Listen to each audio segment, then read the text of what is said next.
Hana? Nay! Bakit po di nagalaw si tatay? Di po ba magaling na albularyo si tatay? Hindi po siya basta-basta matatalo ng aswang, diba? Malakas si tatay. Nagpapahinga lang po siya. Nagisingan natin si tatay. Anak, tumayo ka na. Bahala namang taga-barangay sa tatay mo. Nandito na sila. Hindi! Natutulong lang po ang tatay ko! Huwag niyo po kunin ang tatay ko! Tatay! Tatay! Tatay! Diyos ko, Hana! Sabi ng tatay ko, makadurog puso talaga ang iyak na pinakawala ni Hana na noon ay 10 taong gulang lang. 18 taong gulang ang tatay ko noon. Nasaksihan niya ang buong pangyayari. Nagsimula ang lahat bandang 6:00 ng gabi. Nang umalis na ang mga nagpapagamot, isang babae ang dumating. Bakas ang galit sa mukha. Sa kabila ng pagharang ni tatay, nagpumilit yung babae na pumasok sa loob ng bahay. Aldo! Lumabas ka dito! Harapin mo ako! Huwag kang nagtatago sa likod ng uhugin mong alalay! Wala dito ang asawa ko. Kung may kailangan ka sa kanya, makikisuyo ako na bumalik ka na lang bukas. Asawa mo? Ang yabang. Eh kung pinupuno ko kaya ng insekto yung bunganga mo, ha? Tama na yan! Ano bang ginagawa mo dito, Landa? Aldo, bumalik ka na sa atin. Naiintindihan ko na nagtatampo ka sa akin. Alam mong hindi simpleng tampo ang sitwasyon natin, Landa. Nananakit ka ng tao! Nananakit ako dahil yun ang trabaho ko. Doon ko kinukuha ang pagkain natin. Dahil kung aasa ako sa pag-aalbularyo mo, mamamatay tayo sa gutom. May hanap buhay ako! Ilang beses ko nang ipinaliwanag sa'yo na masama ang pinagkakakitaan ng espiritual. Nawawala ng bisa ang gamit. Nilalapitan din ng masamang elemento ang nagpapabulag sa salapi. Anong hanap buhay? Ang pag-aalahas mo? Ang pagtitinda mo ng mga itinanim mo? At anong aasahan mo sa akin? Palagi na lang maghihigpit ng sinturon? Magtitipid? Natural, hindi! Umalis ka na lang, Landa.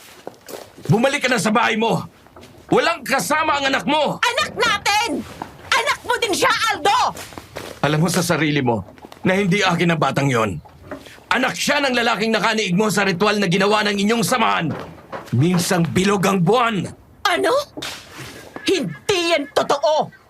Sa'yo ang batang yon! Nakita ko kayo. Nakita ko ang lahat-lahat! Nakakadiri kayo! Aldo, alam mo na kailangan naming gawin yon. Dagdag enerhiya. Ang pag-iisa ng aming mga katawan ay walang kahulugan. Hayaan mo, hindi na ako sasama sa mga ganung gawain. Umuwi ka na sa amin ng anak mo. Sige na. Hindi.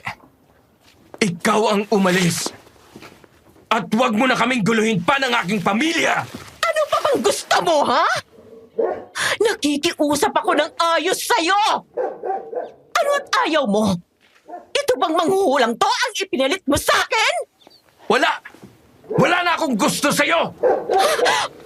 Anong sinabi mo? Anong wala? Aldo, nalalabuan ka lang. Galit ka eh. Hindi, Landa. Hindi na talaga kita kayang pakisamahan pa. Nawala ang lahat ng pagmamahal ko sa'yo nang makita ko kung paano ka mambarang at punong-puno ng tuwa ang mga mata mo. Dumating ang noon ay 10 taong gulang na si Hana. Upang iiwas ang anak sa gulo, iniwan kay tatay ang bata at kinaladkad ni Aldo ang babae palabas ng bahay. Bigla ang buhos ng ulan. Nakapuslit si Hana. Humabol sa ama. Saktong nagbagong anyo ang babae na kung tawagin ay Landa. Nang tangkain niyang lapain si Hana, humarang si Aldo. siya ang napuruhan at nilapa na naging sanhi ng kanyang pagpana. Hana! Ah! Ah! Ah! Ah! Por Jimalo, quod iminit, nubes sanguis mios.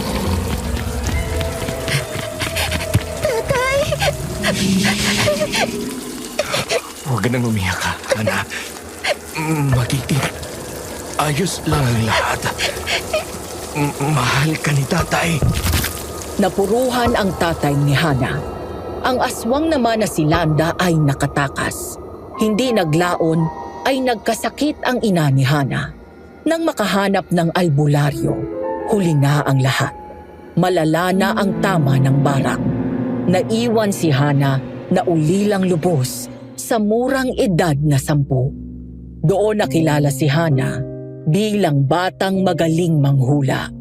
Sa mura niyang edad, namana niya ang galing ng ina sa pagbabasa ng baraha. Ralph, anak, nakatanaw ka na naman sa kabilang bahay. Kagagaling mo lang doon kanina. Baka naman mapagkamalang kang stalker niyan. Tay, tingnan niyo oh. Lumabas na naman si Fred. Oh, ano namang masama doon? Naninigarilyo lang naman ha. Tingnan niyo. Pagkaubos po ng yosin niyan, aalis yan. Tapos, pagbilang lang kayo ng saktong 10 minuto, lalabas yung katulong na si Amor. Anak, huwag kang makialam sa mga bagay na hindi ka handang maging parte ng responsibilidad. Paano kung handa ako, Tay? Naririnig mo ba ang sarili mo? Ha? Hindi mo pa rin ba nakakalakhan yung pagkagusto mo kay Hana? Sabay, 10 taong ka pa lamang noon. Dapat yata ay hindi apelyido ko ang dala mo. Kung hindi ang kay Ralph Recto. Si tatay naman. Oh, bakit? Totoo naman 10 taon ang pagitan ni Ralph Recto at Vilma Santos. Ayon sa kwento ni Ralph, nagkagusto siya kay Vilma Santos na makita niya sa TV at sinabi niyang magiging asawa niya si Vilma. Tinutuon naman po niya. At ganyan ka din. Lidya kang bata ka. 10 taong gulang ka lang nang makita mo yang si Hana. Sa sagalaan, bigla mo akong sinabihan na siya ang gusto mong mapangasawa. Totoo po yun. Limutin mo na yan. Kita mong may asawa na. Itigil mo na rin yung pamamasukan mo bilang boy. Mamaya kung ano ang magawa mo dala ng bugso ng damdamin mo. O pag-ibig kapag tumama ka kanino man, hahamakin ang lahat, masunod ka lamang. Sa mga kabataan na kung tawagin ay Gen Z, sigurado akong sisigaw ang mga yon ng cringe kapag narinig. Pero sa katulad kong millennial, na tila ba na pana ni Cupido, tamang-tama lang ang matandang kasabihan na yon. Dear Aswang Diaries and Madam Venus, pagbati mula sa isa sa mga probinsyang isinasagisag ng 8 sinag ng araw sa ating bandila. Kung sakaling ako po ay makagamit ng malalim na salita, nahingi na po ako ng sorry. Sadyang normal po sa aming lokalidad yon. Ako po si Ralph, pero hindi rekto ang apelido ko. Ang ibabahagi ko sa inyo ay tungkol sa isang babaeng nabansagang matrona nang dahil sa kakulitan ko at masigasig na panliligaw sa kanya. Ang ibabahagi ko po sa inyo ay ang aming karanasan na may kinalaman sa aswang. Nangyari yon 16 na taon nang nakalilipas. Pero hayaan niyong simulan ko sa taong 2007, ang taon na ginago si Hana ng asawa niya. Good morning, Hana. Ate Hana kasi. O kaya pwede ding tita o lola. Hindi ka naman ganun katanda. Mas mukha ka pang bata sa akin eh. Paano po impo, Ralph? Lagi kang nakakunot noo. Nababawasan ang pagkapugi mo niyan. Pogi ako? Talaga? Oo, kamukha ka ng tatay mong si Mang Rodi. Mas pogi ako dun. Siya nga pala, ang Kuya Fred mo ba nakita mo? Eh hindi, bakit? Nagising kasi ako wala sa kwarto. Baka kako, Inaasikaso ang kanyang mga manok na panabong. Baka siya na yun. Teka, nagkape ka na ba? Mamaya na lang. Tapusin ko na muna ang pagwawalis. Ay, hindi. Bitawan mo yung walis tingting. Sumama ka na sa akin sa loob. Mag-umagahan ka ng ayos ha, bago ka magtrabaho. Masama ang gumagawa na wala pang laman ng sikmura. Wala akong ganang kumain kapag umaga, pero sumunod ako kay Hana. Hindi lang sa dahil tama ang sinabi niya at gusto ko siyang sundin. Yun ay dahil gusto kong patunayan ang kutob ko na magkasama na naman sina Fred na asawa ni Hana at ang katulong nila na si Amor. Pagpasok namin ni Hana sa kusina, dinatnan namin ang dalawa. Ewan ko kung nakahalata si Hana, pero ako, oo. Ay, good morning, Hana. Namili na ako. Oo nga, kita ko. Fred, saan ka galing? Hinanap kita kanina pero wala ka. Medyo hindi ako makatulog. Kaya nagpasya akong gumising ng mga aga. Nag-jogging ako ng konti. Nang nakamaong pants at collared shirt, sinong gunggong ang maniniwala sa'yo? Nang nakapantalong maong at pampormang t-shirt ka? Huli ka! Huli ka! Kumag ka! Yari ka! Dumaan din kasi ako sa church. May iniabot ako kay Pastora. Kasama ka ni Fred? Ay, hindi. Nakita ko lang siyang nagja-jogging na pauwi na ako mula sa pamamalengke. Nagmabuting loob ang asawa mo na tulungan na ako sa pagdadala ng pinamili ko. Ganun ba? Siya nga pala, sabi ni Pastora, nakita ka daw niya na nasa simbahan sa bayan. Sa Immaculata. Noong isang linggo. Huwag mong sabihin, nagsimba ka na naman doon. Ano namang masama? Bago mo ako naging asawa, alam mo na isa akong katolikong sarado. Maging mga magulang ko ganun din. Bihira kang makita sa aming chapel services. Tapos makikita ka ng pastora namin na nasimba sa katolikong simbahan. May rosaryo ka pa daw. Nangako tayo na irerespeto natin ang kanya-kanya nating paniniwala. Itinatama lang kita. Ilang beses ko nang sinabi sa'yo. Hindi na dapat pang i-venerate si Mama Mary.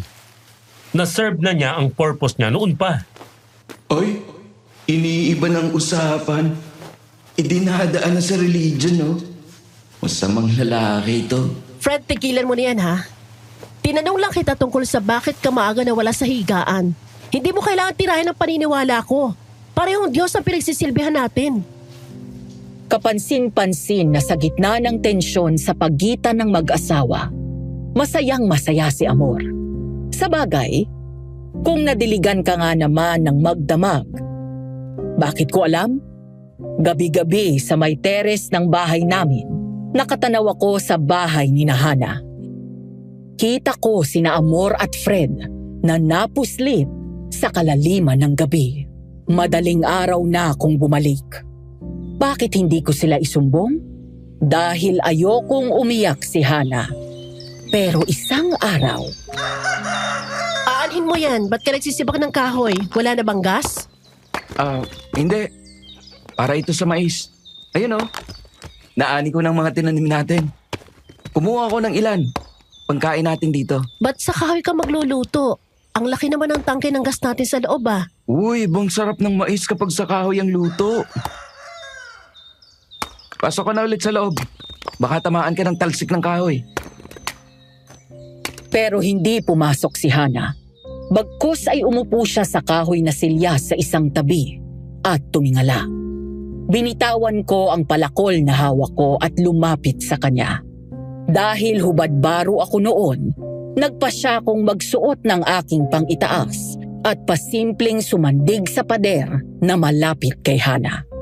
Nang magsalita siya, doon ko nalaman na hindi ko na pala kailangang magsumbong pa. Alam na pala niya. Ralph, may asawa ka na ba? Ano? Anong tanong yan? Girlfriend. Ikaw lang ang gusto ko, Hana. Kaya parehas wala. Wala. Iniintay ko pa kasi na maging malaya yung babaeng gusto ko. Alam mo ba, sa mag-asawa o kahit sa magkasintahan pa lang, ramdam ng isa o nananawa na o nagloloko ng katipan nila. Ako ramdam ko, may ginagawa si Fred. Hana, Ibang amoy niya eh. Nag-iba na din ang paraan ng paghalik niya. Minsan na lang niyang gampanan ng papel niya bilang asawa. Malay mo naman. Lilipas din yun. Alam ko ang alam mo na hindi. Alam ko may alam ka. Pero hindi ako nagpunta dito para tanungin ka. Nandito ako para magpasalamat. Ha? Eh bakit naman? Sabihin na natin na may alam nga ako. Hindi ba dapat ay magalit ka sa akin? Dahil inilihim ko? Sa halip na isumbong ko sa'yo. Hindi mo sinabi sa akin dahil nirerespeto mong damdamin ko. Ipinagpapasalamat ko yon. Bihira sa taong uunahin na kapain ng damdamin ng iba. Lalo't sa tingin nila nagmamalasakit lang sila. Kung may kutob ka na, edi... Oo, alam ko na may ginagawa sila ni Amor. Hinihintay ko na lang na iwanan niya ako ng tuluyan. Hindi ka man lang balalaban? Nagawa ko ng lahat. Lahat-lahat. Kung may isa man akong pinagsisisihan, yun na yung tinalikuran kong aking gamit. Siguro masakit talaga ang loob ni Hana. Dahil sa simpleng palitan na yon, nagawa niyang ikwento sa akin ang nakaraan nila ni Fred. Masakit para sa akin yon. Malaki talaga ang gusto ko sa kanya. Pero dahil nais kong maibsan ang sama ng loob ng babaeng pinahahalagahan ko, nakinig ako sa kanya. Ayon kay Hana, nakilala niya si Fred nang minsan siyang ginabi sa Quiapo. Sige, bukas na lang. Salamat sa pagtulong dito sa accordion. Nay, Tay, uuwi na po ako. Kayo na po ang bahala sa akin. Naku, ginabi na pala ako ng gusto. Anong oras na ba? Nasaan na bang cellphone ko? Ako naman. Lowbat pa. Ha? Sinong nandyan? Customer na po ba kayo? Sarado na po lahat ang pwesto. Bukas na po kayo bumalik. Bandang 6:00. Buhay na po ang lugar. Anak! Takbo! Sabi ni Hana, parang narinig niya ang boses ng nanay niya. Kaya naman kumaripas siya ng takbo. Sa ginawa niya, narinig niya na may tumatakbong mga yabag din ang nakasunod sa kanya. Abot-abot ang kabog ng dibdib ni Hana. Kaya naman sobra din ang hingal niya. Hanggang sa... Aray! Miss! Okay ka lang ba? Tulong! Parang awa mo na! Sino ka? Bumalik ka dito! Duwag! Babae lang kaya mo! Huminga ka ng mabagal para kumalma ka. May hika ka ba? Any underlying medical condition? Wala. May naiisip ka ba na pwedeng magtangka sa buhay mo?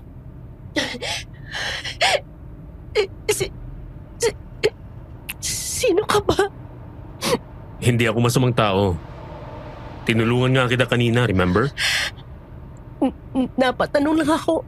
Ako si Fred. Hana? Kung ikakapalagay ng loob mo, isa akong taong simbahan. Hindi ng Quiapo, pero sa isang Christian church. Kagagaling ko lang sa isang kaibigan ko dyan sa may Plaza Miranda. Tinalang pala na mali ako ng daan. Salamat sa tulong mo kanina. Hello? Gusto ko pong mag-report ang isang insidente. Dahil sa nangyari, naging malapit si Hana at Fred. Hindi naglaon ay niligawan siya ng lalaki. At makalipas ang ilang buwan, naging magkasintahan sila. Patuloy naman ang pagiging manghuhula ni Hana. Isang araw, niyaya siya ni Fred sa Mamon Look. Okay na yan. Protektado ka na. Basta iwasan mo lang ng malaktawan. At huwag kang makalimot na magsimba sa loob ng Siyam na Martes, dyan sa simbahan ng Nazareno. Yun na yun. Tapos na. Bukas ulit. Si Fred? Bakit kaya? Hello, Fred? Napatawag ka? Gusto sana kitang makausap. Busy ka ba ngayon? Hindi naman. Pwede ba tayo magkita sa Mamon Look? O di ka pwede ng karne ngayon? Huwebes ngayon. Pwede naman. Sige, magkita tayo. Hintayin na lang kita dito. Pagdating ni Hana sa nabanggit na kainan, nandun na si Fred. Seryoso ang itsura ng lalaki. Kinabahan si Hana noon. Akala niya makikipag-break na ang lalaki sa kanya. Lalo na at ang naging tema ng usapan nila ay... Hana, bago ang lahat, gusto ko sanang malaman kung gaano ka ka-attached yan sa panguhula mo. Bakit? Gusto ko lang malaman kung gaano katimbang sa buhay mo ang bagay na yan na minana mo sa nanay mo. Ayon sa'yo. Mahalaga. Dahil ito ang kabuuan ng pagkatao ko. Alam mo ba sa Bible, masama ang kapalaran na naghihintay sa mga katulad mo? Ano? Sa Leviticus chapter 20, verse 27, at sa Deuteronomy chapter 18, verses 10 to 13, isinusumpa ang mga manghuhula at mga mangkukulam. So ano ibig mo sabihin? Na mag-split na lang tayo dahil hindi mo tanggap ang pagkatao ko? Mahal kita, Hana. Gusto kong maligtas ka. Hindi lang sa pisikal, maging sa kabilang buhay din. Alam mo, Fred, sa halip na born-again Christian, mas nagtutunog ka ng ahente ng isang relihiyon na nagbabahay-bahay. Alam mo yun? Pasensya ka na. Mali ang paraan ko ng paglapit sa'yo tungkol sa bagay na to. Nakaka-offend ka eh. Yun ang totoo. Oo, mali ako. Sorry. Ito lang bang pag-uusapan natin? May iba pa sana. Hulaan ko. Ang pagsamba namin sa Diyos-Diyosan, sa mga ribulto, Yan din sana. Dahil mali ang kaugalian na yan ng mga Katoliko. na yun ay pinagbabawal sa Exodus, Isaiah, unang libro ni Juan, sa Galatians, at sa unang libro ng Korinto. Fred, alam ko ang Biblia ko. Sarado akong Katoliko. Mali kayo ng pagkakilala sa amin. Teka lang, Hana! Hana! Lumabas si Hana na gabi na at nagpupuyos ang kalooban. Mahal niya si Fred, pero mahal niya ang relihiyon na kinamulatan mula sa kanyang mga magulang. Maging ang espiritual na kaalaman ng pagbabasa ng baraha at ang panggagamot na mula sa kanila. Lumaki siyang may takot sa Diyos at nasunod sa kanyang mga salita. At alam niyang bilang Katoliko, hindi sila nasamba sa ribulto. Wangis lang yun, ngunit hindi sinasamba. Ba't ba kasi ang big deal sa kanya? Siya ba tinuya ako sa pagiging OA niya sa Bible verses pero nagyoyosi? Tumitingin sa legs ng ibang babae? Nakipag-flirt sa mga churchmates niya? Aray! Dahan-dahan! Anong... Huwag kang gagalaw ng masama. Sumunod ka lang sa akin. O hindi lalaslasan kita ng leeg. Sino ka ba? Sino ako? Malalaman mo din bago kita tuluyang paslangin. Lakad! Bago mangalay ang kamay ko! Ramdam ni Hana ang tulis ng nakatutok na patalim sa tagiliran niya. Batid niya na kung magtigas siya ng ulo, siguradong hindi magdadalawang isip ang may hawak ng patalim. Nagripuhan siya. Kinaladkad siya noon sa isang tagong kanto ng Quiapo at pasalyang itinulak. Sadsad si Hana sa asfalto. Naramdaman niya na nabalatan ang tuhod at siko niya. Sino ka ba?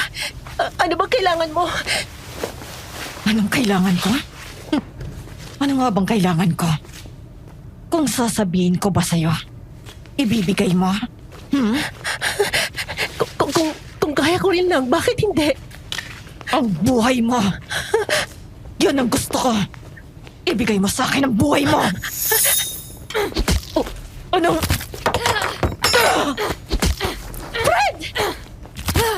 Nek mo! Ang Panginoon lang may karapatang bumawi ng buhay. Ana? Nasaktan ka ba? Akala ko talaga katapusan ko na eh. Salamat sa pagliligtas sa akin. Paano mo nalaman ko nasan ako? Nakita kita. Tinatawag kita pero hindi nalingon. Nahalata akong tensyonado mong galaw. Nasanay na ako sa pagbasa ng galaw ng tao. Kailangan kasi kapag nag-spread kami ng gospel, kung ready bang makinig o hindi. Buti na lang. Salamat, Fred. Anong ginagawa mo? Hana, itong pangyayari na to, iminulat ako sa katotohanan na anumang oras ay maaaring mawala sa atin ang mahal natin sa buhay. Oo, tama ka dun. At nakanuhod ka dyan sa isang tuhod mo. Ayokong mag-aksaya ng panahon. Kaya naman, bago ko tawagan ng mga pulis at maabala na naman tayo, Ha? Anong... tanggap ko ang pagiging manghuhula mo, ang paniniwala mo sa gamit, mga engkanto, maging ang pagiging saradong katoliko mo, niyayakap ko yun ng buong buo. Kaya naman, Hana, please, will you marry me? Bago dumating ang mga pulis, sumagot na si Hana ng oo. Ibinigay nila ang naiwang patalim ng salarin, ngunit walang nakuhang fingerprints. Ilang panahon pa at nadistino si Fred sa probinsya na pinanggalingan ni Hana. Sa amin. Kung may pinanggalingan ang salitang bittersweet, ako na siguro yon. Dahil yon ang naramdaman ko nang muli kaming magkita. Buong higpit ko siyang niyakap para lang malaman ko na kasal na pala siya.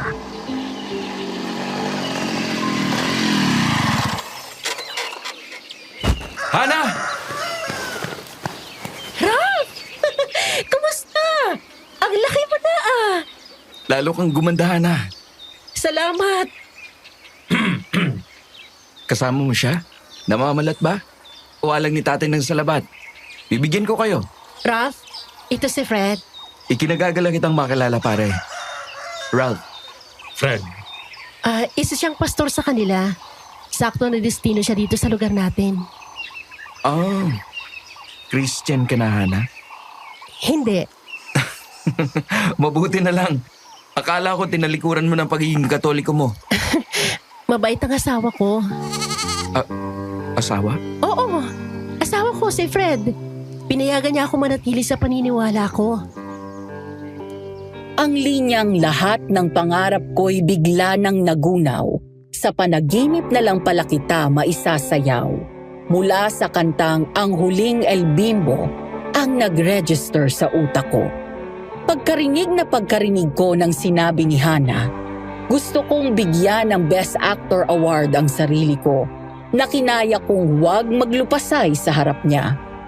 Binigyan ko siya ng isang ngiti na sa tingin ko naman ay mukhang natural.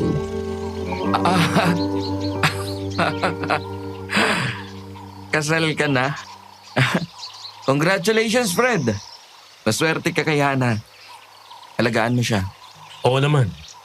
Sa bigat ng pinagdaanan namin ni Hana, hindi ko basta itatapon yon. Ang may manuksuman sa aking babae. Isa pa, bawal na bawal sa Bible ang mga lunya. Hana, best wishes. Hangad ko na maging masaya ka. Salamat, Ralph. Hoy ha, welcome ka pa din sa bahay. Hindi na kayo iba sa akin ni Mang Rodi. Hindi ako mahilig uminom ng alak, Madam Venus. Pero sa pagkakataong yon, gusto kong makalimot. Kaya naman ang gabing yon, pag-uwi ko sa bahay, napag-initan ko ang lambanog ni tatay. Hindi din nainom ng alak si tatay. Ginagamit niya ang lambanog bilang pang-akit sa mga engkanto. Dala ng matapang na amoy noon, pinag-initan ko din ang nananahimik na videoke namin. Paulit-ulit kong kinanta ang Huling El Bimbo. Kamukha mo si Parluman. Panginoon kong bata ka, Ral. Abay, nasa labas pa lang ako. Dinig na dinig ko na ang boses mo. Kanina ka pa daw nagngangangawa, sabi ng mga kapitbahay. Nangyayari pa sa yung bata ka. Ay, anong gagawin ko? Sawa na siya. Lalabas na ako saglit, ha? Tigilan mo na muna yung pagbibidyoke mo. Wala na. Bawa ka naman sa tenga ng mga kapitbahay natin. La la la la la la la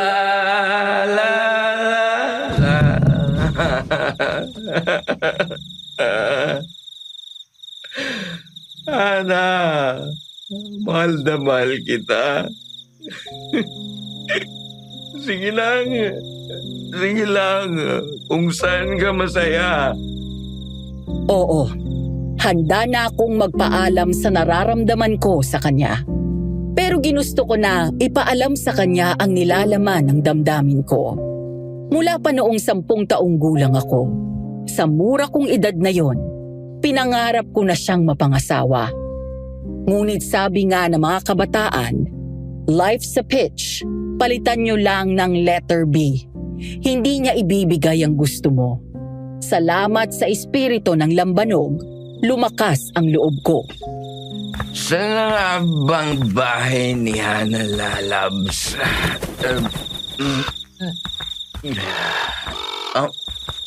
Eto. Ang baho naman. Saan nanggagaling yung amoy nito? Paano na yun?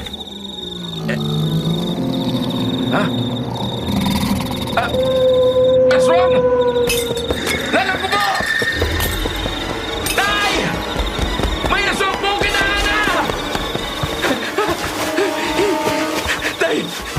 Dalhin niyo po mga gamit niyo. Pamuksan ang aswang. Nakakita po ako ng aswang sa may bahay ni Hana. Ha? Teka.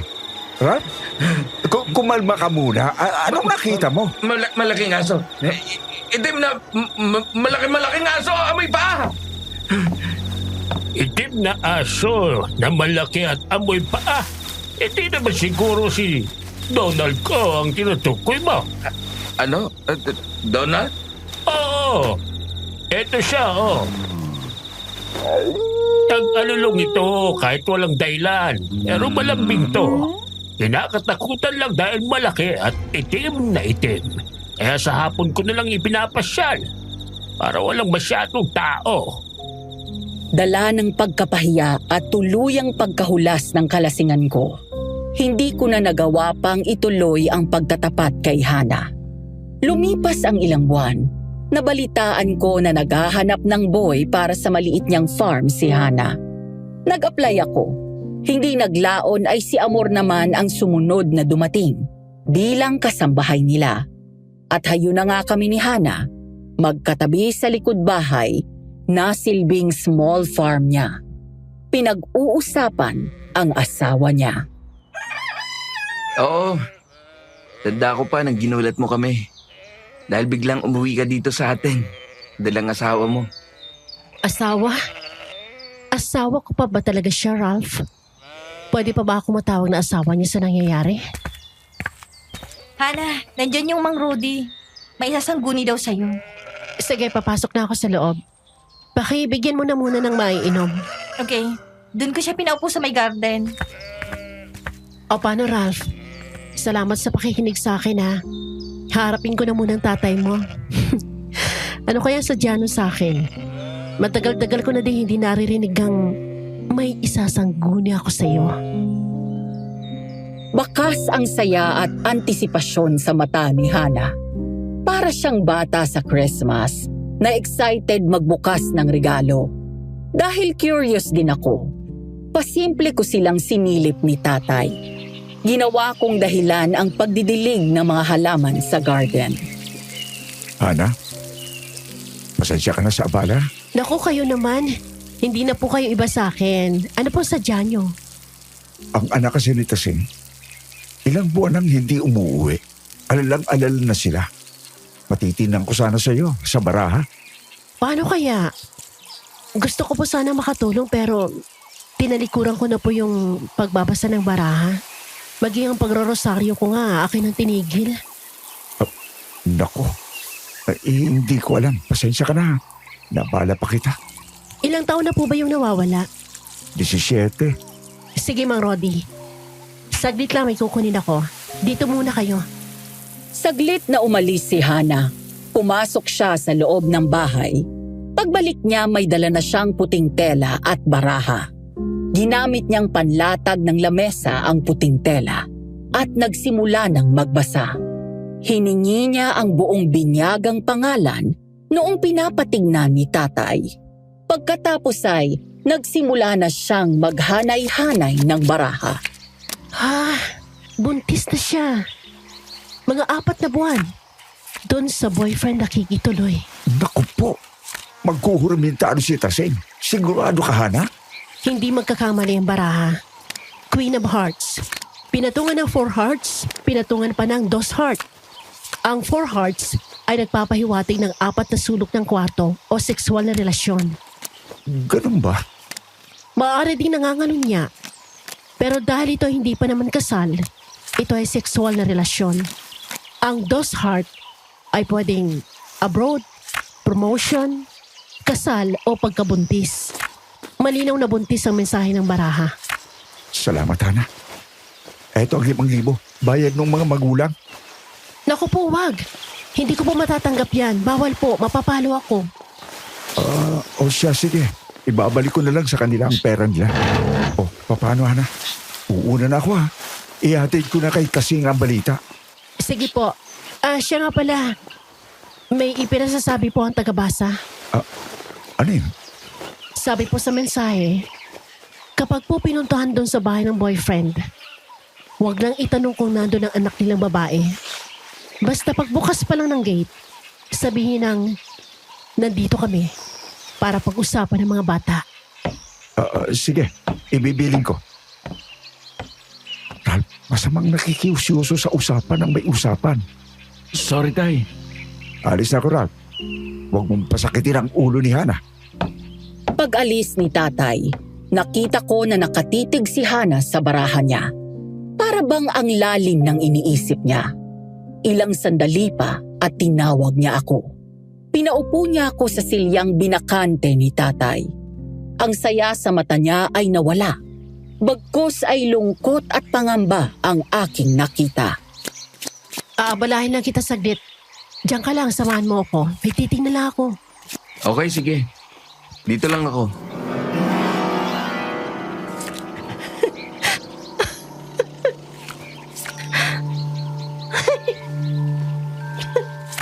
Ana? Bakit? Anong nakita mo? Totoo ang kutob ko. Nangangaliwangas si Fred. Ang linaw-linaw. Ang sakit. Ba't niya nagawa yun? Hana. Alam mo kung anong mas masakit? Kinakalimuhan na nga ako ng asawa ko. May naghihintay pang kamatayan sa akin. Ano? Anong sinabi mo, Hana? Ralph, may baraha ako ng kapahamakan.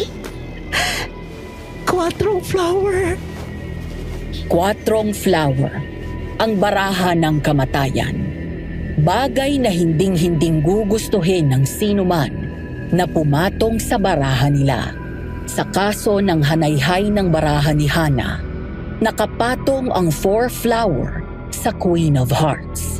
Ang King of Hearts naman ay napatungan ng Ace Spade, 4 hearts at ng Queen of Flowers. Nangangaliwa si Fred. Malinaw pa sa sikat ng araw. Mamaya pag uwi ko sa amin, magtatanong ako kay tatay ng pangontra para sa baraha ng kamatayan.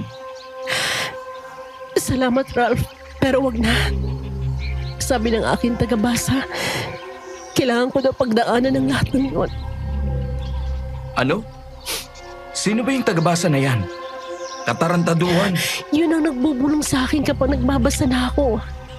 Dahil sa kanya, hindi baraha nakikita ko sa harapan ko kundi parang comics. Ang linaw.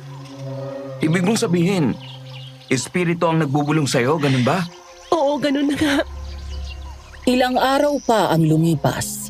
Isang tawag ang natanggap ni Hana mula sa suki niya na si Aling Shoni. Gusto nito na dayuhin siya ni Hana sa Batangas at dalhan ng mga lote ng gintong alahas. Sideline ni Hana ang pagtitinda ng mga mamahaling alahas. At talaga namang doon siya tumabo ng pera. Kaya naman, habang nagpapahangin silang mag-asawa, niyaya niya si Fred na samahan siya. Fred, may lakad ka ba sa Biyernes? Bakit? Anong meron sa Biyernes? Tinawagan kasi ako ni Aling Sean. Pinapadayo ako sa Batangas. Gusto niya bumili ng alahas. Hindi ba't yun yung gustong-gusto na titigil ka ng isang gabi sa kanya? Oo. Overnight sa resort niya. Hindi ako pwede. May worship kami ng Friday at Saturday. Kailangan ko din gabayan yung mga bagong youth pastors. Bakit hindi ka magpasama dyan kay Ralph? At na magkaroon naman ng silbihan? Fred, may silbi si Ralph sa atin. Hinay-hinay ka naman sa pagsasalita. Pasensya na. Wala akong masamang ibig sabihin. Ano, Ralph? Pwede mo bang samahan si Hana sa Batangas? Pwede naman. Ayun. Marunong ka bang magmaneho? Oo, marunong. O hayan, may kasama ka na. At ako nga ang nakasama ni Hana pa Batangas. Ngunit may isang naiba sa plano. Hindi kinailangan ni Hana na tumigil ng isang gabi. Kaya naman pagsapit ng hapon, ay binagtas na namin ang pauwi pabalik sa aming lugar. Matutuwa si Fred dito. Ang laki ng kinita natin. Tapos hindi ko pa kinailangan matulog doon. At higit sa lahat, may dala tayong paborito niyang bulalo. Sana nandun siya sa bahay. Di ba ang sabi sa'yo, may worship daw sila ng Biyernes at Sabado? Ay, oo nga no. Ralph, pagod ka na ba? Oo, alam ko na. Gusto mong dumaan tayo sa church nila. Ihahatid mo yung bulalo niya.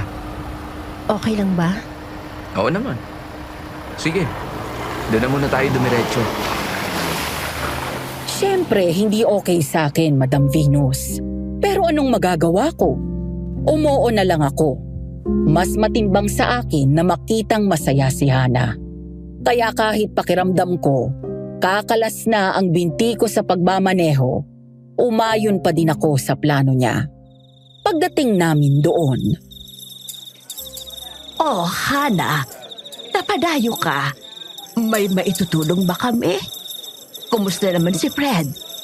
Bumuti na bang pakiramdam? Panay ang hingi ng sorry kanina nung tumawag sa cellphone ko. Ha? Ang alam ko po sabi niya may worship kayo at igagay daw po niya yung mga bagong youth pastors. Wala siya dito. Tumawag kaninang tanghali, ang sabi ay hindi mo na siya makakadalo. Masamang masama daw ang pakiramdam niya. Ganun po ba? Sige po, uuwi na ako. Baka po nagkasalisihan lang kami o di nagkaintindihan. Ana, pwede namang magpalamig ka muna. Dalhin kita sa may tabing dagat. Gusto mo? Hindi. Umuwi na tayo, Ralph. Mukhang uulan Mas mabuti na wag tayo abutan sa daan. hindi na kumibo pa si Hana. Habang binabagtas namin ang daan pa uwi, nakatitig lang siya sa malayo.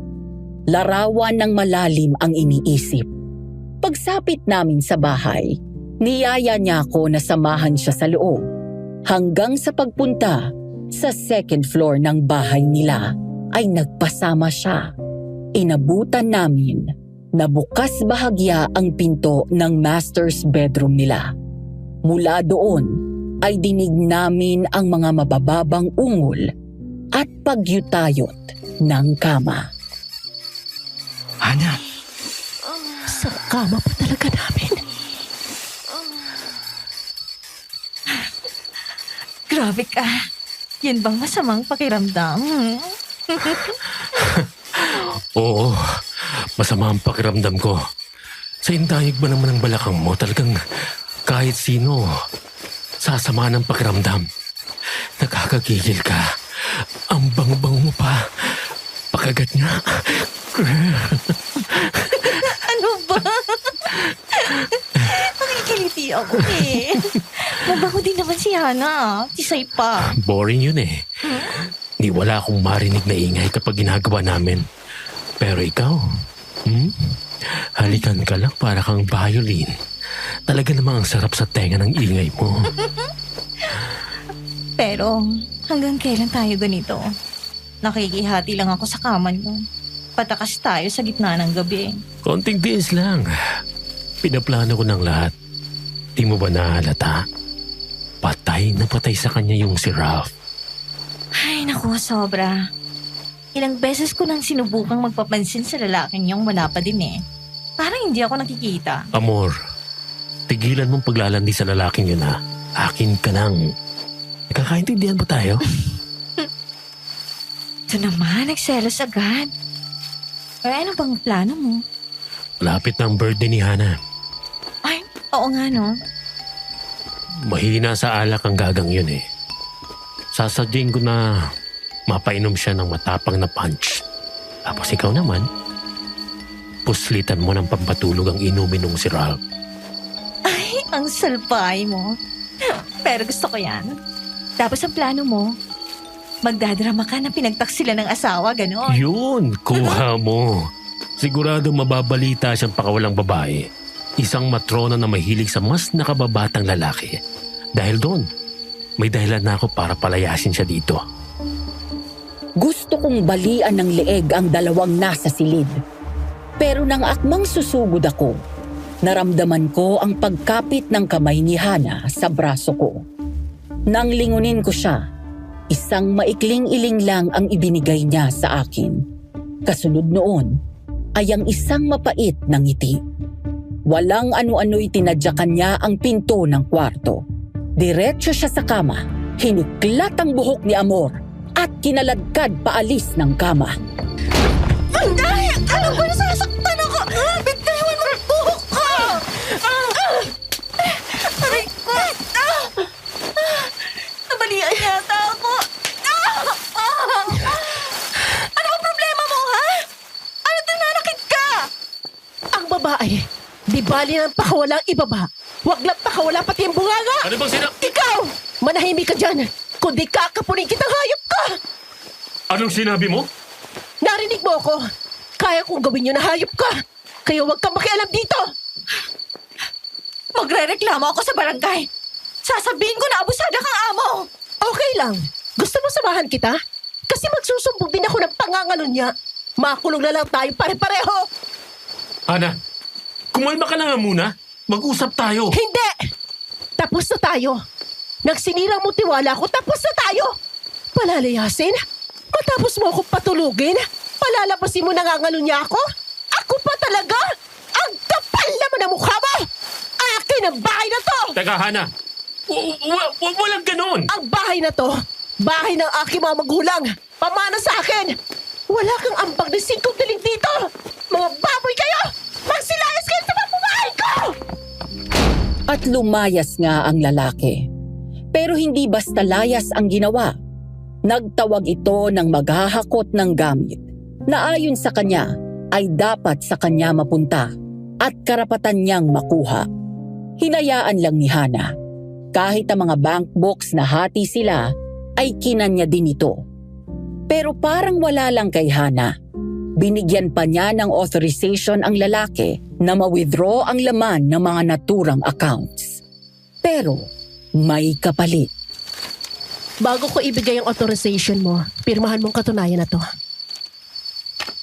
Ito ay nagpapatunay na ako, si Fred may sapat na gulang at malinaw na kaisipan, ay nakuha ng lahat. Anong kalokohan to? Ipinagawa ko yun sa abogado. Talaga bang itong gusto mo? Ang maghiwalay tayo?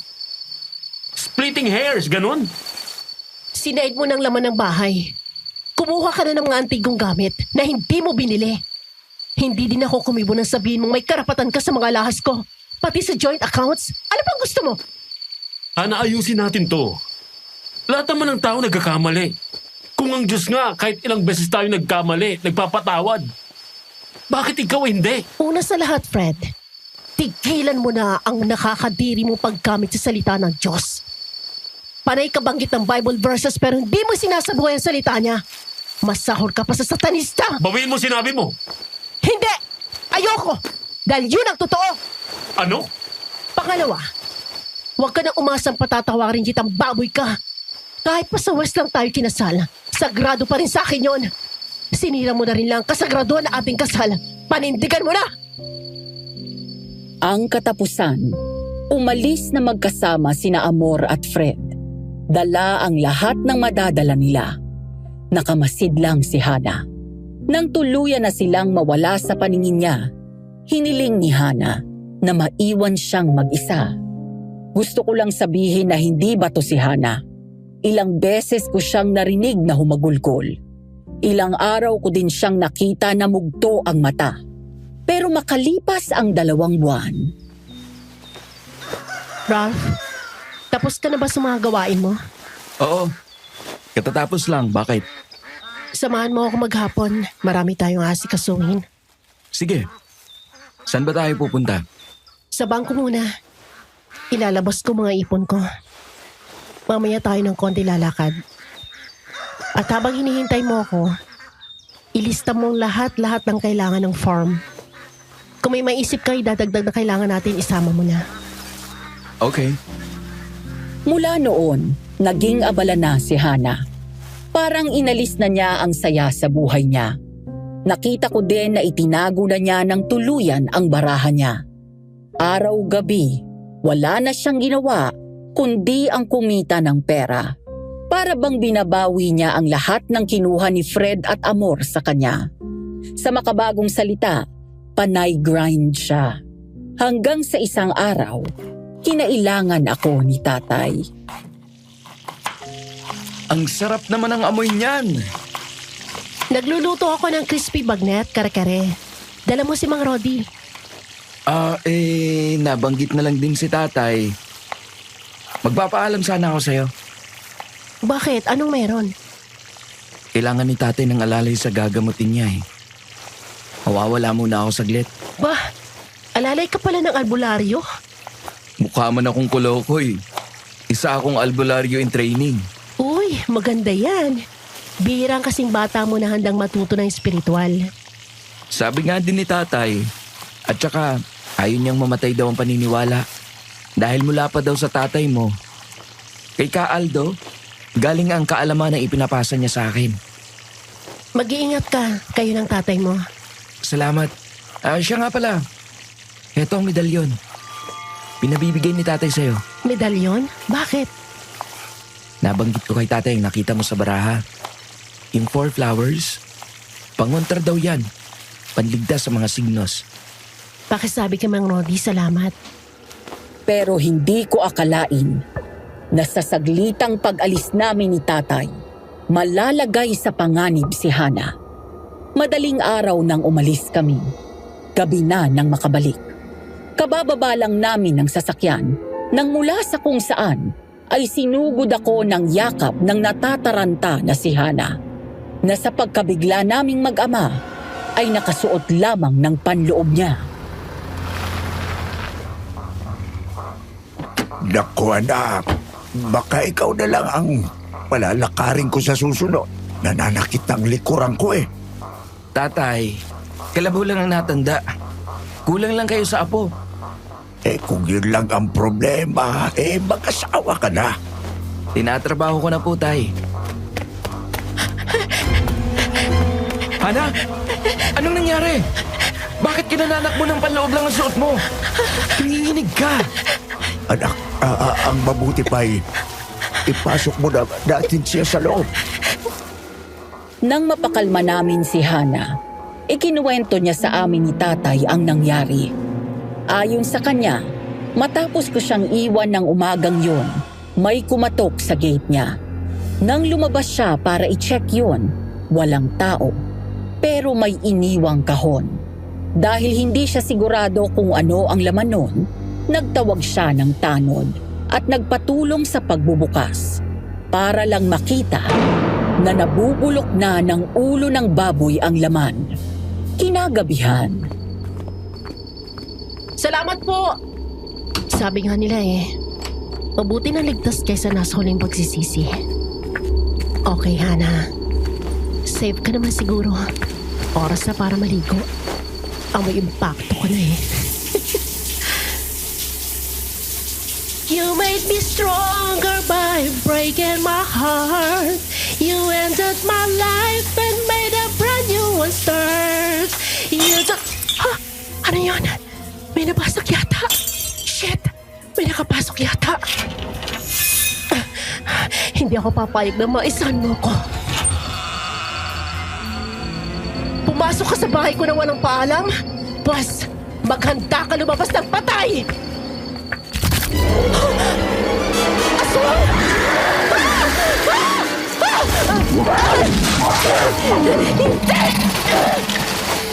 Hindi ako mamamatay na walang laban! Demonyo ka! Ito pa!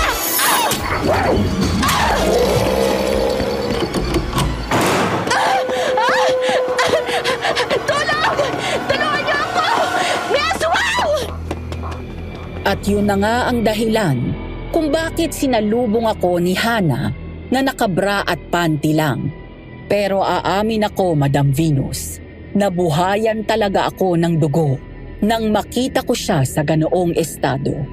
Sabihin niyo na po na bastos ako, na manyak, pero ang ganda naman kasi ng katawan ni Hana.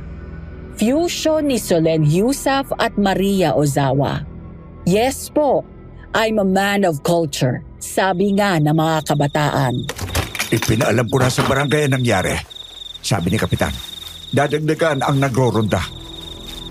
Marunong bang pumuksa ng aswang mga yon? Baka mamaya, dagdag pa sa ililigtas natin ang mga yon. Hindi sila naniniwala sa aswang. Ano? Bakit po tatawag-tawagin pa tayo kapag may multo at mga nanonuno? Matatawa kayo sa sinabi nila sa akin nang itanong ko yan. Ano? Trabaho ninyong mga albularyan. Yun ay kung totoo nga ang aswang.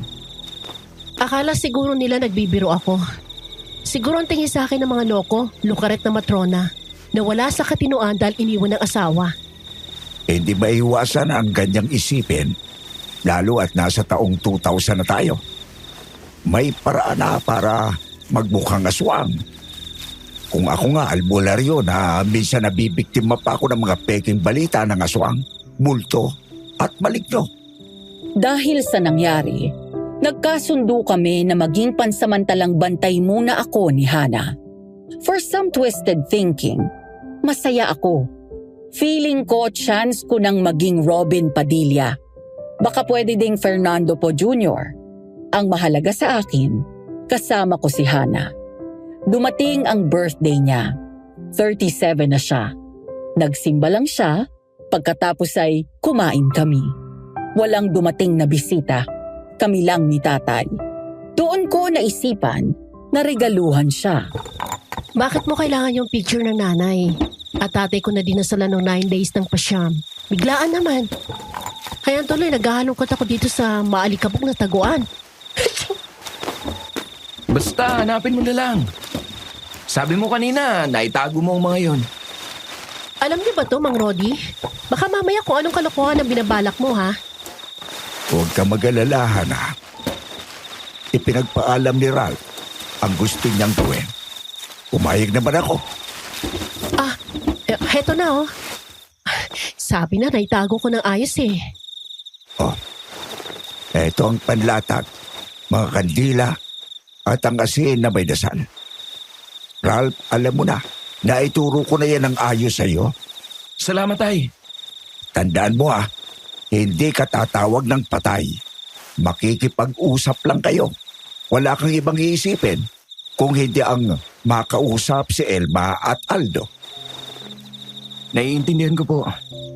Hindi ko po kakalimutan. Para hindi po ako magkamali. Siya, lakad na. Bakas ang pagtataka sa mukha ni Hana. Panay ang tanong niya sa akin kung saan ang punta namin. Pero panay tawa lang at hulaan mo ang sagot ko sa kanya. Hanggang sa... Sa sementeryo? Anong gagawin natin dito? Tara! Okay, di ba? Never ka pang nakaranas ng date sa sementeryo, no? Ito regalo mo sa akin? Oo. Pero hindi. Nagtitrip ka ba? Alam mo ba na yung pastorang ka-close ni Fred, pandalasan ng pagkismis na sugar mommy mo ko, na matrona ako. Tapos heto tayo. Kalakit na nga ng gabi na sa sementeryo. Magandang pamatay chismis to. Pakialam natin sa chismis. Tara. Baka matapos ng gabi. Bilis! Saan nga ba nakalibing ang mga magulang mo, Hana? Sa may tabi. Tabi-tabi, nasaan na po kayo, Tatay Aldo, Nanay Elma? Eto na sila! Ano ba talagang gagawin natin? Ngayong birthday mo, gusto ko makausap mo sila. Alam ko na 27 taon nang huli ito. Pero kahit man lang sa pamamagitan nito, makapag-usap kayo. Makapagpaalam ng maayos. Inihanda ko ang mga gamit. Inilatag ang puting tela na dinasala namin ni tatay. Pagkatapos ay paikot kong ibinudbod ang asin bilang baluti namin. Pinahiga ko si Hana, pinapikit at inumpisahan kong tawagin ang buong pangalan ng magulang niya. Ang susunod na pangyayari ay base sa sinabi sa akin ni Hana na naranasan niya habang nakahiga siya at pikit ang mga mata. Nasaan ako? Hana, anak. Ang laki mo na. Lumaki kang maganda. Para kang nanay mo. Nay? Tay? Totoo ba ito? At bakit naman hindi? Pero wala na po kayo. Nilapa ng aswang si tatay. Nabarang ka naman. Ibig bang sabihin ito? Sa isipan ko lang nangyayari ang lahat ng ito. Pero hindi ibig sabihin nun ay hindi ito totoo, anak. Malawak ang espiritual. Pero may hangganan ng maaaring gawin ng tao ang maaari nilang pakialaman. Tay, hindi niyo ba pwede sabihin sa akin kung sinong pumatay sa inyo? Sino ang aswang? Kasama yun sa bawal pakialaman, anak. Pero itong masasabi ko sa'yo, patay na siya. Tumalab ang orasyon na ginawa ko sa kanya. At malalaman mo kung sino siya. Hindi maglalaon at malalaman mo. Dahil po ba ito sa baraha ko ng kamatayan? Oo, anak. Dahil doon. At ikaw, inay, hindi rin pwedeng sabihin kung sinong bumarang sa inyo. Parehas sa lahat ng sinabi ng tatay mo. Okay lang po ba ako? Kung paano ako namuhay nung nawala na po kayo? Hindi ko po ba kayo hiniya? Dinala ko po bang pangalan nyo? At alaala nyo sa marangal na paraan? Oo, anak. Maayos kang lumaki. Isang karangalan na maging anak ka namin. Aswang! Bilis, anak. Umuwi ka na. Pero paano po kayo, inay? Alis na, anak. Tatay, sumama na po kayo sa akin. Sige na. Pasensya ka na, anak. Hindi pwede. Pero ikaw, marami pang magagandang bagay ang naghihintay sa'yo. Isa pa, may iiyak kapag hindi ka nakabalik. Siya din ang gumawa ng paraan para maging posible ito. Si Ralph? Hindi ko mamasamain na maging manugang ang isang yon. Pero, para mangyari yon, kailangan mong bumalik.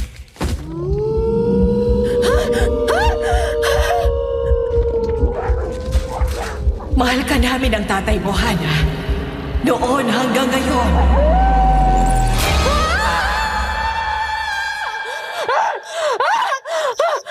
Hana! Hana! Nahulog ako. Pero hindi na ngayon. Oo, hindi na. Gising ka na. Salamat, Ralph. Wala na mas gaganda pang regalo ang binigay mo sa akin. Matapos ang naging birthday ni Hana, naging mas malapit kami sa isa't isa. Hindi na din kami nahiya na makitang magkasama sa harap ng publiko. Wala naman kaming ginagawang masama. Dalawa lang kaming magkaibigan na masaya sa piling ng isa't isa. Sa isipan ni Hana, siguro ganon. Pero ako, bawat oras na magkasama kaming dalawa ay may mali siya. Gusto ko siya eh. Isang araw. Panginoon ko, hindi na nahiya at talagang pinanindigan na ang pagiging matrona. Kating-kati ba na kahit ang lalaking mas bata sa kanya ng 10 taon, pinatulan, ibinalandra pa. Kaya naman pala, sipag na sipag kumita ng pera. Ay, sugar mommy pala.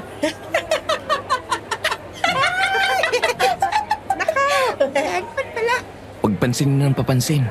Naiinggit lang yan. Dahil ang pwede lang niyang landiin, yung kasing tanda at kasing pangit lang din niya. Anong sinasabi mo? Nako, Pastora Ipe. Manakbo ka na. Ang asawa mo na si Tasyo nagwawala. Tasyo! Hindi! Nagkakamali ka! Patawad na! Patawad na! Hindi na ako uulit! Isang gabi lang naman yon. Tasyo, kumalma ka na!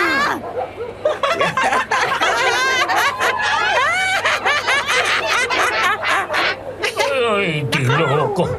Akala mo santo na sinala sa bunot.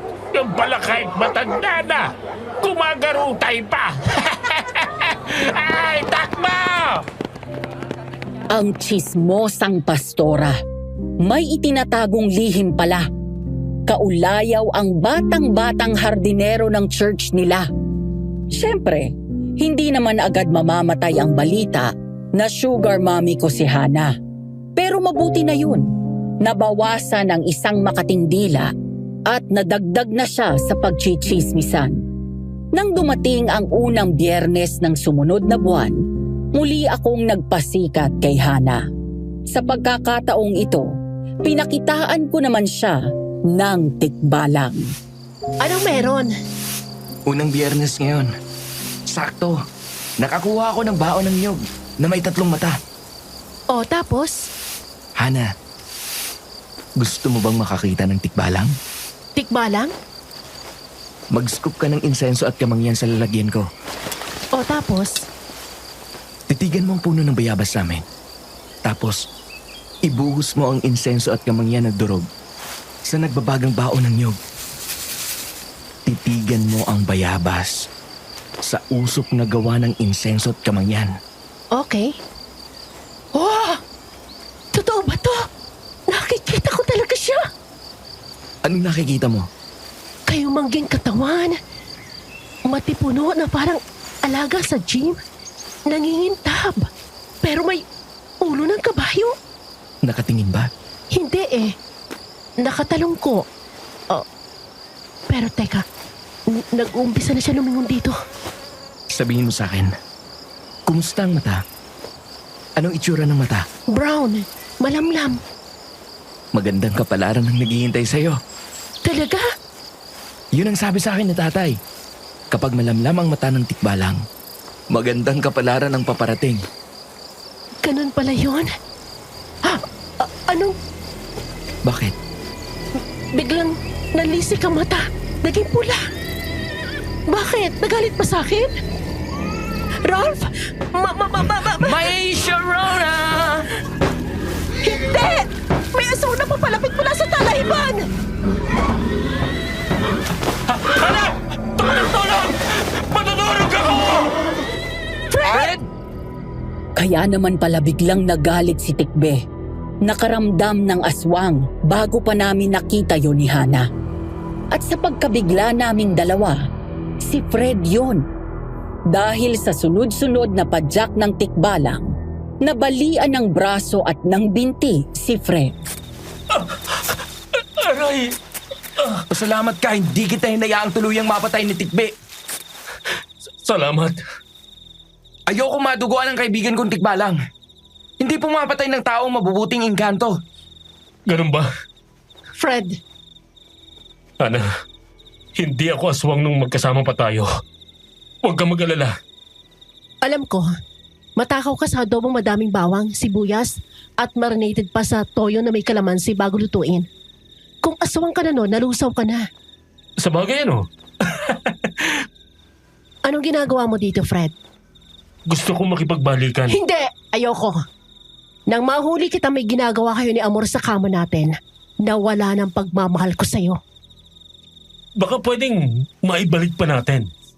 Fred, baka pag-isipan ko na maging kaibigan ka. Pero magtiwala ulit sa'yo at mahalin ka? Hindi na. Hindi na. Ang tiwala, kapag sinira mo, imposible nang maibalik pa. Mabuti kong ganun. Ano? Sinubukan ko lang kung iiyakan mo ba ako kung sakaling mamatay ako. Anong pinagsasabi mo? May bali din ba yung bungo mo? Kaya nabaliw ka na? Ana, hindi ka titigilan na, Amor. Hanggat hindi ka niya napapatay. Ako pa? Ako nang ang hinayop yung dalawa ko pang hindi niya titigilan? Sige lang kamo. Hindi ako takot sa kanyang baliw siya. Hindi mo naiintindihan. Sige na Fred, ipaunawa mo sa akin. Dahil hindi ko makita ang luhi ka ng lahat ng to. Yung nagtangka na pumatay sa'yo nung nagkakilala tayo. Yung salarin na hindi nahuli nung nag-propose ako sa'yo. Ang pang-aagaw sa akin ni Amor. Ang nagpadala ng bulok na ulo ng baboy. At ang aswang sa bahay mo. Bakit mo binabalikan ang lahat ng yon? Anong gusto mo sabihin? Ang lahat ng yun ay si Amor. Nanay niya ang aswang na lumapas sa tatay mo, yung Landa. Siya din ang bumarang sa nanay mo. Ano? Galit na galit si Amor sa'yo. Dahil sinira niyo daw ng nanay mo ang pamilya niya. Anong sisirain? Sabi ng tatay ko, narinig daw niya na sinabi ni Mang Aldo na bastarda si Amor ng ibang lalaki. At yun ang totoo. Pero ayaw yung tanggapin ni Amor. Kaya naman, gamit ang mahika negra ng ina niya, ginawa niyang aswang ang sarili niya. At dahil nagsama na kayo nang gawin niya yon, Nahawa na ako. tumikim ka na ba ng tao? Ayoko naman eh. Hindi ko gusto pero si Amor, ang impact ng babae yun, hindi siya tumigil hanggat hindi ako bumigay. Alam ko wala na akong pag-asang makabalik pa pero gusto ko, kung mamamatay ako, may magawa man lang akong mabuti. At plinano nga namin ang pagpuksa sa aswang na si Amor. Nagpasya kami na makipagtulungan kay Fred. Pero hindi ko inalis ang suspetsya ko sa dating asawa ni Hana. Ang plano, iiwan namin si Hana na mag-isa sa bahay niya. Magpapaalam kami na mag-ama na may gagamutin sa kabilang sityo. Pero ang totoo, nasa malapit lang kami. Magpapa-miss call sa akin si Fred kapag sumugod na si Amor. Anong sinabi mo, ha? Ano magiging okay? Hayop ka! Ipinadukot mo talaga si Hana? Gago! Impacto! Pum! Ralph, napakasama ng murang yan sa espiritual. Gusto mo bang humina ang gamit mo? Gago to eh. Alam ko, mali ako pero pakinggan niyo muna ako. Papatayin na lang kita. Hindi. Manahimik ka dyan at maupo ka na kayos. Pakikinggan natin ang sasabihin nito. Salamat po. Pero kapag napatunayan ko na puro katarantaduhan lang ang sasabihin mo, ako na ang bubusbos sa sikmura mo. Nagkakaintindihan ba tayo, Fred? Oo naman. Gusto ko din naman makaligtas si Hana eh. Sinabi sa amin ni Fred na hati ang isipan ni Amor kung gagawing aswang si Hana o kung papatayin siya ng babae. Sa kalagitnaan ng gabi, sumugod kami sa isang kubo na nasa masukal na parte ng aming lugar. Hindi yon itinuro sa amin ni Fred. Hindi namin makikita yon. Tagu iyon ng makapal na mga ligaw na halaman at matataas na talahib. Pagdating namin, Sigurado ka ba dito? Papatayin na lang kita! Pero bago kita patayin, pahihirapan muna kita ng sobra! Kung hindi pa yung sapat na patunay para sa'yo, ewan ko na sa utak mong mahilig magduda sa kapwa. Tama na nga kayong dalawa. Tara na. Lumapit na tayo unti-unti. Nagbagong anyo na. Hindi ko gusto itong nakakita ko. Baka kung mapano si Hana. Hoy! Gonggong! Pabalik ka dito! Habulin na natin siya! una akong nakarating sa kubo. Mayabang po ako kung sasabihin kong hindi ako natakot sa aking nakita. Takot na takot po ako, Madam Venus. Nakakahiyaman pong aminin na ihi ako ng bahagya. Pero buhay ng babaeng mahal ko ang nakataya. Maliit na bagay lang ang takot kung maililigtas ko siya. Kaya naman dire-diretso akong pumasok at binundol ko ng ubod ng lakas ang aswang gamit ang aking katawan. Rolf! Sa wakas dumating ka na. Akala ko talaga katapusan ko na nang madala niya ako. Lagi akong narito para sa'yo, Hana. Teka, huwag kang malikot. Pagkakawalan kita. Oops, hindi ka pwedeng tumakas, Amor. Diyan ka lang. Kapag naglikot ka pa, pilak ng pana ang gagamitin ko dito sa crossbow ko. Sigurado akong maamo ka doon. Sumuko ka na, Amor! Baka sakaling makaisip pa kami ng paraan kung paano kang tulungan. Amor! Iginapos namin si Amor, pero ayaw niyang bumalik sa anyong tao para makausap. Kaya naman lumabas ang kalokohan ni tatay. Naglabas siya ng iodized salt. Opo, yung pinong asin. Minsan naming yun sinubukan sa ibang aswang. Talaga naman pong kawawa. Unti-unting kumukulo ang balat at naaagnas ang katawan. Kumporme sa dami ng isinasaboy. Hindi ugali ni tatay ang torture. Pero sa ipinapakita ni Amor na pagmamatigas, Tay, yan ba yung... Oo, anak. Iodized salt ito. Pero tay, hindi mo gustong ginagamit yan. Sa matigas ang ulo na kagaya nitong si Amor, gagamitin ko ito.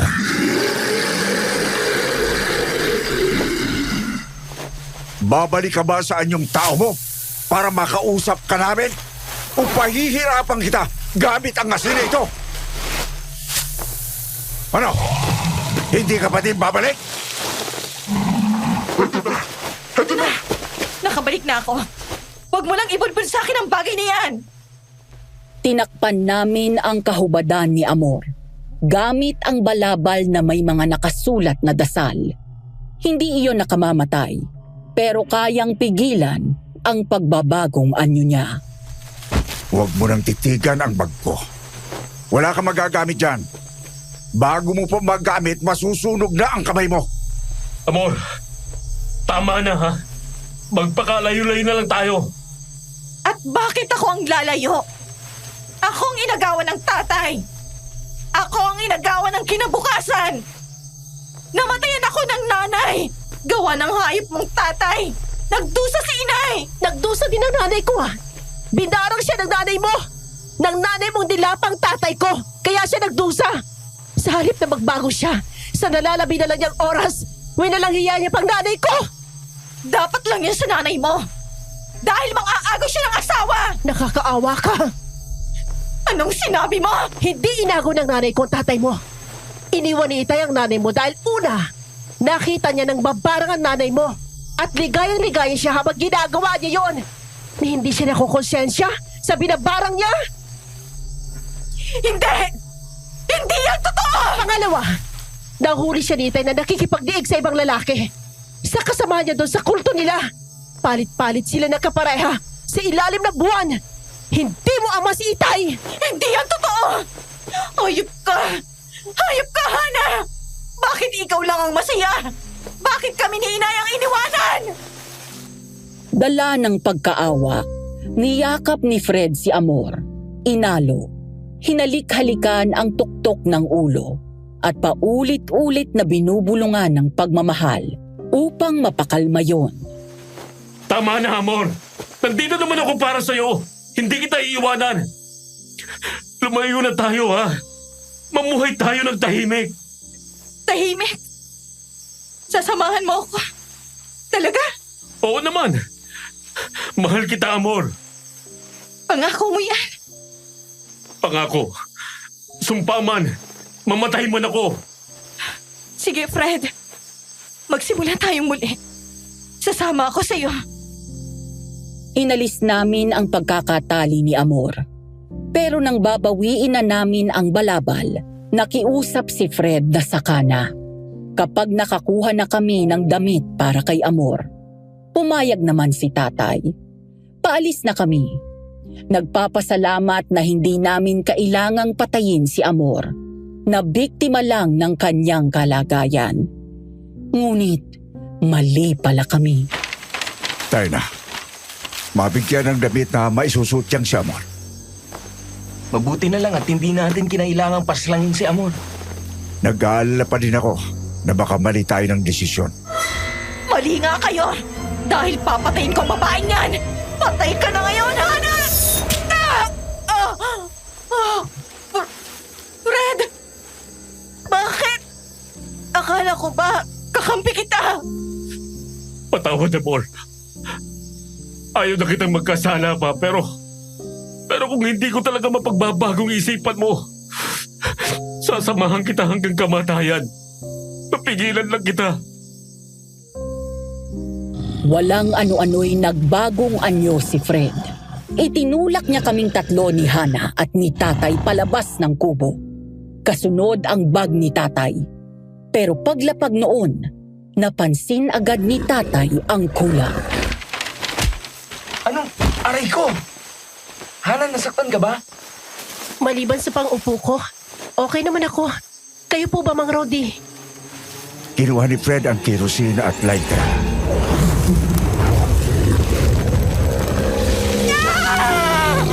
Anong ginawa mo, Fred? Nasusunog ako! Hindi! Hindi ito maaari! Babalikan ko kayo! Hindi ako mananahimik! Oo, mananahimik ka na. Sa ngalan ng Diyos Ama, sa ngalan ng Diyos Anak, sa ngalan ng Diyos Espiritu Santo, ibinibigay ko ang basbas sa iyo na nagpapatahimik sa kaluluwang ligaw at pumupuksa sa espiritong masama!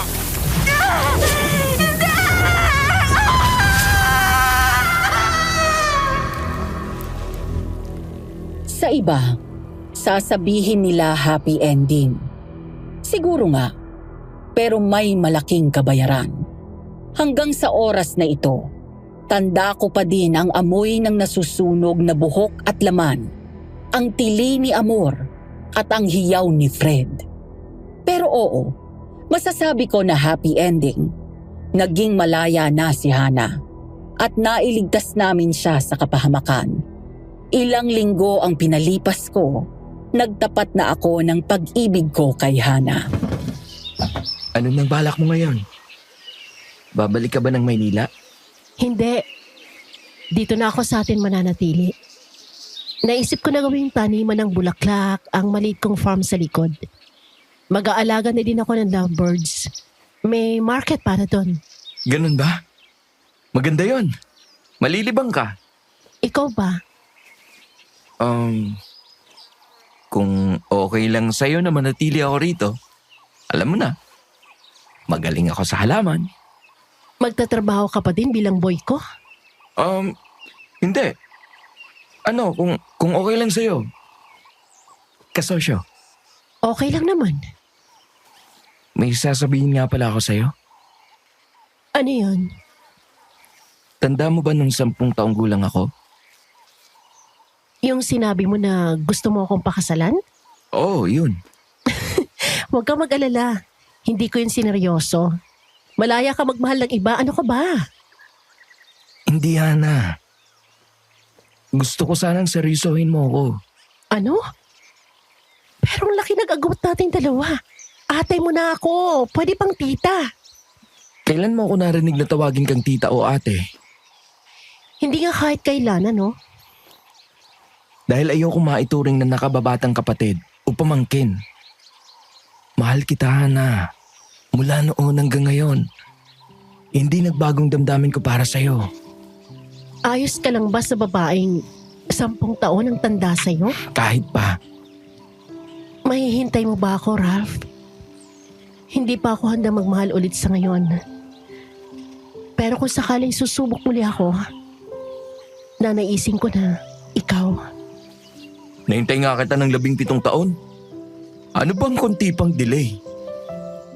1 taon lang naman akong pinaghintay ni Hana. Pagkatapos noon, pumayag na siya na maging kami. Saktong 30 ako nang magpakasal kami dahil 40 na si Hana. 2 lang ang naging anak namin. Hindi na masama, hindi ba? Pareho pang lalaki. Good boy kasi ako. Nagkatotoo ang biro ko kay tatay. Lumakas at sumigla siya noong magkaapo. Matagal pa namin siyang nakasama. Yung aral? Una, Hindi relihiyon ang magtuturo sa iyo sa tamang landas. Maaari mong sambitin ang mga berso sa Biblia, pero gago ka pa rin. Nasa paniniwala yan at ang kagustuhan mong sumunod sa mga salita niya. Pangalawa, may magandang bunga ang paghihintay, pero aksyonan mo. Huwag kang wantamad na nakangangalang. Pangatlo, huwag pansinin ang chismis ng iba dahil kadalasan kung ano ang ipinupukol ng iba sa'yo, yon ang ginagawa nila. Nagmamalinis pero puro dungis. Dito ko na tinatapos ang aking sulat. Ang maniwala, salamat. Ang manuya, bahala ka. Nirerespeto ko ang opinyon mo. Hanggang dito na lamang po. Ralph.